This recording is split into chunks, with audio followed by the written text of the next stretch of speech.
Welcome back to my training series entitled Understanding EMV.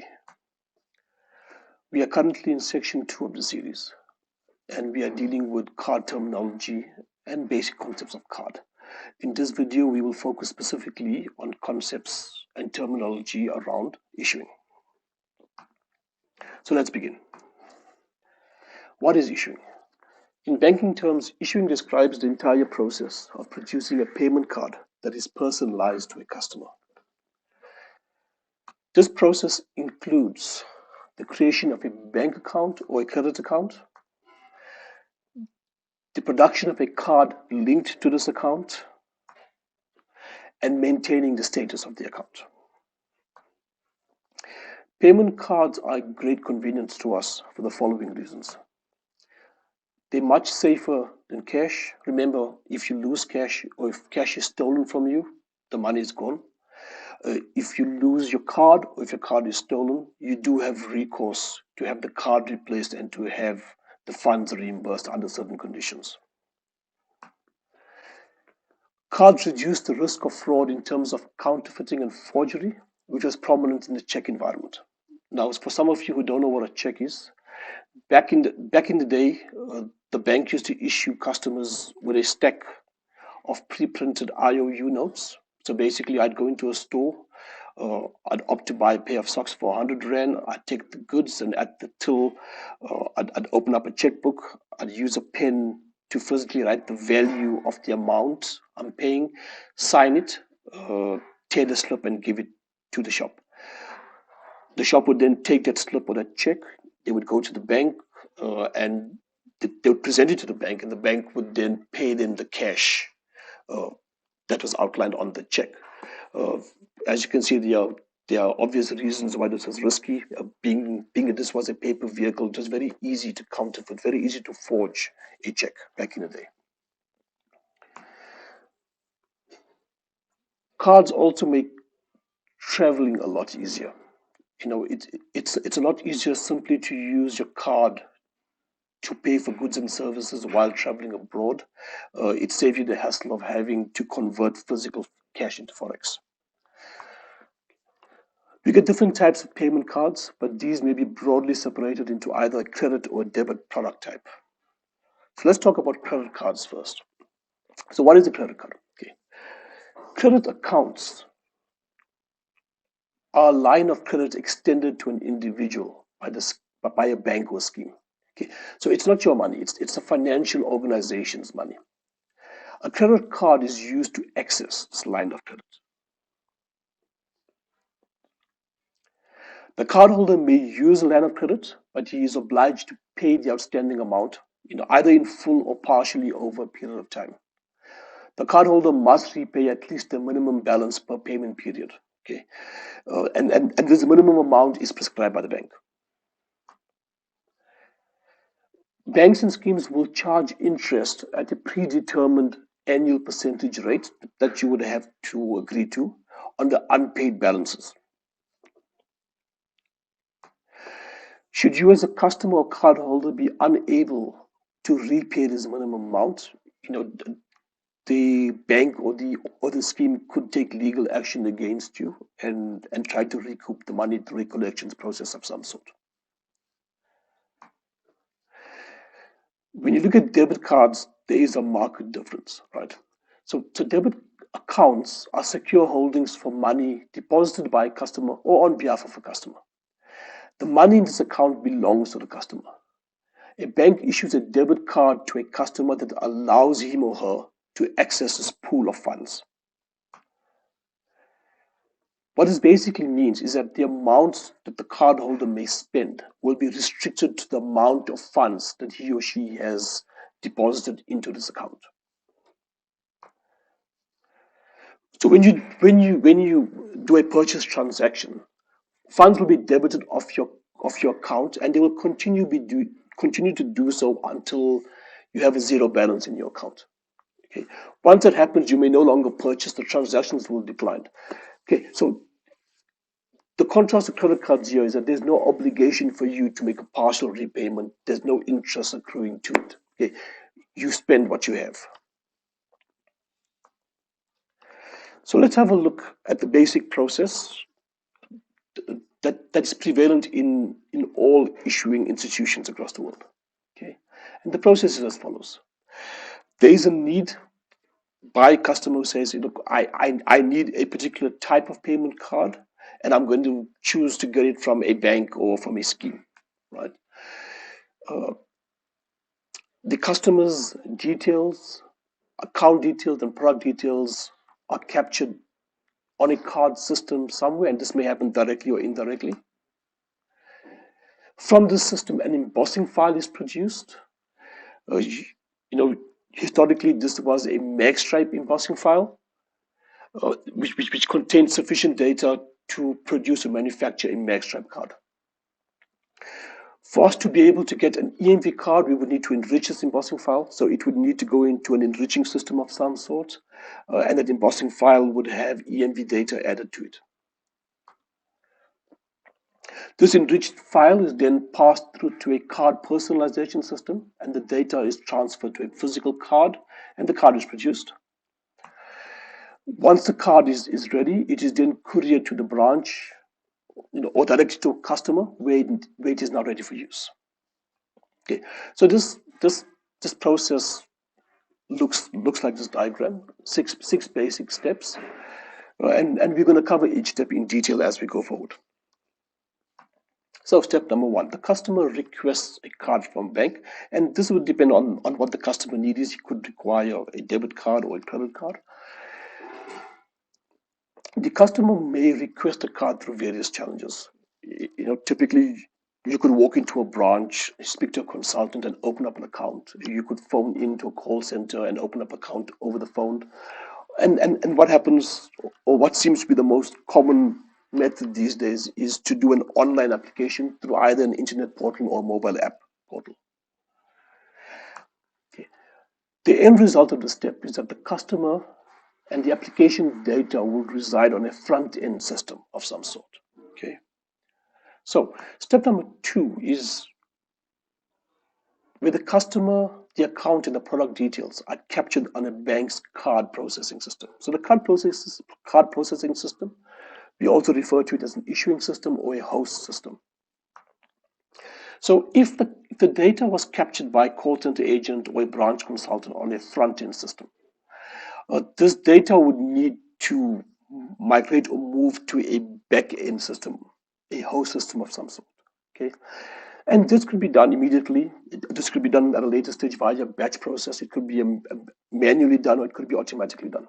Okay, in some instances, the call center agent or the branch consultant could actually capture the details directly onto the host system itself. This host system is a system primarily responsible for maintaining the account information and linking this account information to the card. Usually, this system is also responsible for generating the PAN. Now, we've discussed what a PAN is. A PAN is a primary account number, and it is a unique number, unique to a card and unique to a cardholder. Step three is where we create the embossing file. And generally speaking, this would be a magstripe embossing file. This file would contain the following pieces of information or the following data. It would have the customer's surname and initials, and this would eventually end up on the card face, either printed or embossed. It would have the PAN, and this would be embossed on the card face. It would have an expiry date, and this would also appear on the face of the card. We would have CVV2 and CVC2, which is a 3-digit number that would be printed on the back of the card, usually on the signature panel or above it or below it. CVV and CVC is the same thing. Visa calls it CVV, card verification value, and MasterCard calls it card verification code. If you look at the other schemes, they could call it other things. I think Amex calls theirs CID. Where a PIN is associated to the card, this would be in that embossing file, but it's not personalized on the actual magstripe data or on the face or on the back of the card in any way. The embossing file would also have track 1 and or track 2 data, and this consists of a surname, which is only in track 1, a name, which is only in track 1 data, the PAN, the service restriction code, the expiry date, CVV1 or CVC1, issuer discretionary and issuer discretionary data, which would be in both track 1 and track 2 on the max track.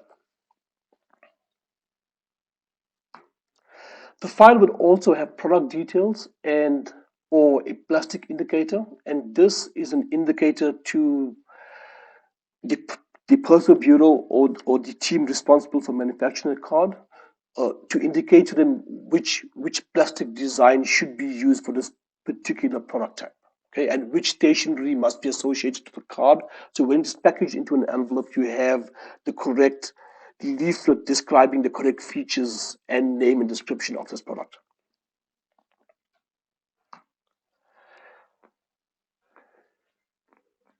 Okay, so in step 4, we have a file that's now enriched with EMV data by the enrichment system. So remember, in step 3, what we had was a file that could produce a magstripe card, but we are interested in an EMV card. So this file now needs to be enriched with EMV data. Okay. What we generally do is we create EMV profiles on an enrichment system somewhere.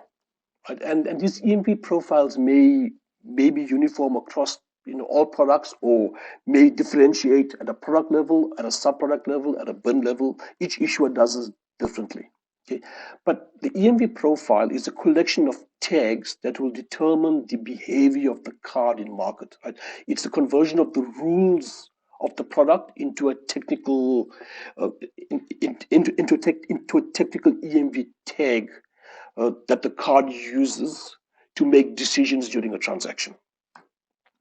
Okay, so during this step, we will take that EMV profile made of many EMV tags, and we'll add it to the embossing file. Right? We call this enriching the file.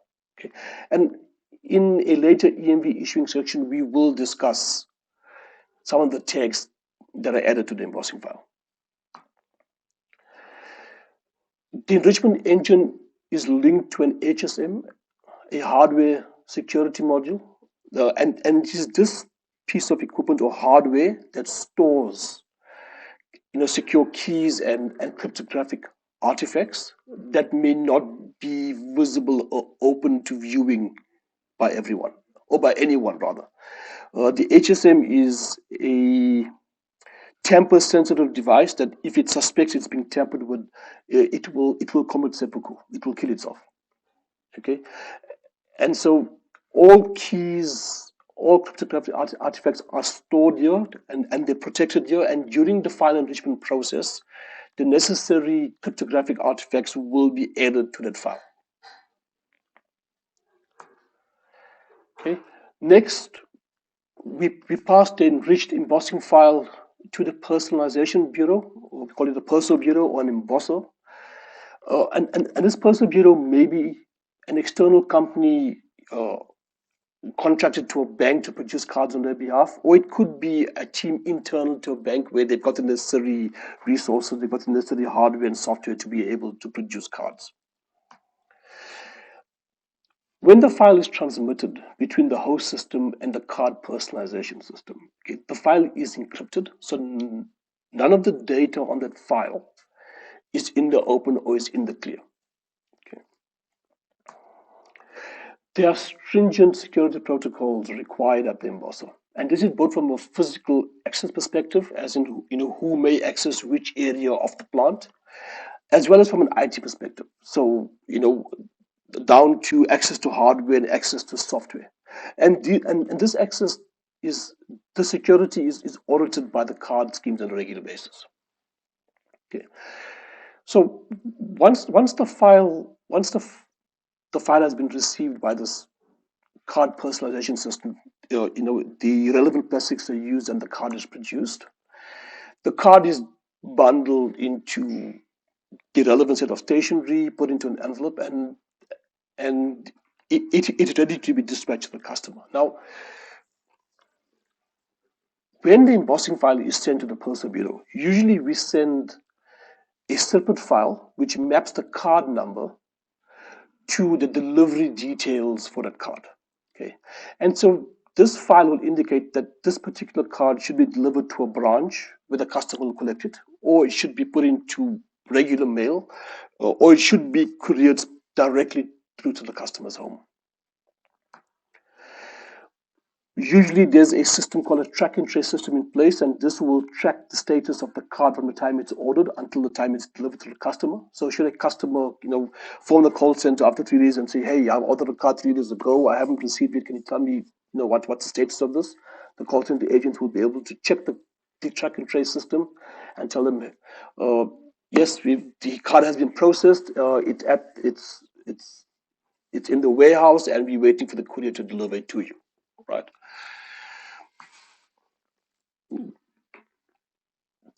PIN and PIN management is something we're going to cover in detail later on, but I think what's important to cover here is the fact that we have to get the PIN to the customer somehow. Now, historically, we used to set up PIN mailers. PIN mailers are envelopes which have a PIN in it with no associated card number, and these used to be mailed to the customer a day before or a day after the card was actually sent. So the card and the PIN mailer were never sitting in the postal worker's bag at the same time. It would be naughty if the postal worker realized he had not only a card but a PIN number that he could take out and go and buy lunch for himself. Right. So those were usually sent separately. We don't see PIN mailers being used too much these days. There are certain regions that still do use them, but generally the industry is moving away from PIN mailers. It's more commonplace now for you to retrieve a PIN through the mobile app, or via an IVR where you call a number and your PIN is played back. Or if you're collecting your card from the branch, usually the branch consultants will offer you the opportunity to set your PIN on the card before you walk away with it. Okay, so that brings us to the end of the 6-point process. There are some points that you need to note. We talk of a traditional process versus a modern process. So, historically, some of these steps could have happened as part of a batch. So, let's look at a customer request a card from the bank, and the branch consultant captured on the front end. Sometimes this data was not written to the host system immediately. It was written as part of a batch process later at night, and then during that batch process, the embossing file was created as well. That's changing a lot with modern software, and you're seeing a lot of the time now that these steps happen actually in real time. Okay, we talk of instant or in-branch issuance, which is also becoming more commonplace, where you actually don't see an embossing file being created anymore. As you deal with the branch consultant, they will capture your information, and they are able to send your specific record directly to an embossing machine within the branch. They are able to load the plastic, and they're able to produce an embossed card for you in real time through a combination of that host system, enrichment system, and personalization system, all being available within the branch infrastructure. Okay, and so the enrichment engine may not necessarily be a separate entity. It could be, inherently part of the host system itself. So, and you could see as well that we would no longer produce a magstrap only file, that we would go straight from taking the customer record and going straight into an enriched EMV file. Non-personalized cards don't follow this exact process. A non-personalized card is a card that doesn't have a customer information embossed on it. Usually, these are ordered in bulk, so the bank would engage with the Postal Bureau and say, hey, we need 10,000 of these blue savings cards. The Postal Bureau would produce 10,000, package them with the relevant stationery, put them into the envelope, and then they would be distributed they'll be given to the bank who distribute it across 100 different branches. So when a customer walked in looking to open up a savings account, the consultant would capture the details on the system, reach under the desk, pull out an anonymous envelope, tear it open, pull the card out, and then capture the card number and link it to the account that's just been opened. Okay, so these are non-personalized card, or in South Africa we refer to them as blister pack cards.